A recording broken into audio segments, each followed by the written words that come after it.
What's going on, folks? Nate here at Tool Dyno Works, and this Harley Davidson behind me is a perfect example of just how huge of a change one exhaust system to another can be on your motorcycle when it comes to performance.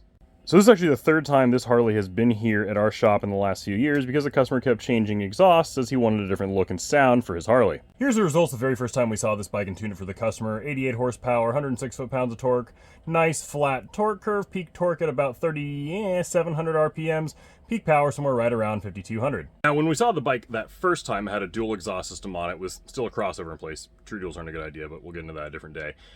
With a crossover in place, and it made the power curve we just showed you. Then he went ahead and decided he wanted more noise. So he went with a super short 2-in-1 pipe that was way too open at the end and didn't have a baffle in it at all. And that was what it made that time when we tuned it. 91.7 horsepower, so almost 92 horsepower, and 102 foot-pounds of torque. So the peak end's better, but the curve now is all wonky. In fact, if I overlay the two, you can see that the power curve the second time the bike came in, which is that blue line there, run 26, peak power wasn't until like 4,300 RPMs.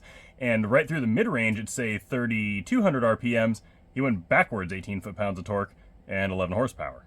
Just to gain 3 at the very top end of the RPM range at 6,000 RPMs, where you're never riding a bike like this anyway. That was almost exactly a month ago back in September when the customer was here the second time. He thought he'd be able to live with the difference because he liked the sound. Turns out it was just too much velocity to the mid-range, it pissed him off, so he went ahead and got a longer 2-in-1, which is on the bike now, with a much larger baffle. And now we've got the peak torque back. We're up to 107 foot-pounds of torque at 3,000 RPMs, and it's making 93 horsepower at the top end. If I actually overlay the graphs there from back in September to now, you can see that at 3,000 RPMs, it picked up a whopping 25 foot-pounds of torque and 15 horsepower. There's a little bit of a loss there between 4,000 RPMs and 5,000 RPMs, but then all of a sudden it's making it back up all the way to the top end of the RPM range. And then to even further complicate things, we'll go ahead and show you how the bike performs now versus how it performed the very first time it was in here with the dual exhaust system after we were done tuning it. So the blue line there, run 11, is how it was tuned the first time with the dual exhaust system, and 35, the red line, is now.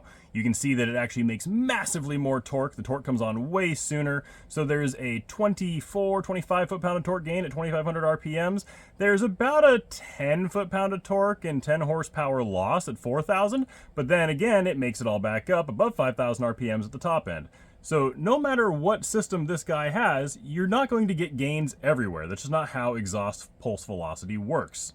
And when it comes to making horsepower and torque, exhaust pulse velocity is critical.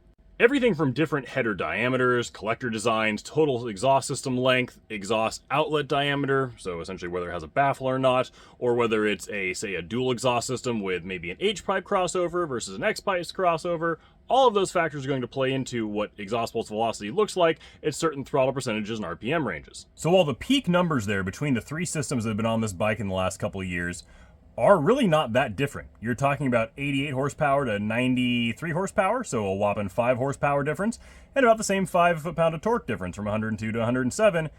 The differences throughout the rest of the RPM range before peak horsepower and torque and after it are enormous. So if you're shopping for an exhaust system for your bike, make sure you do your research.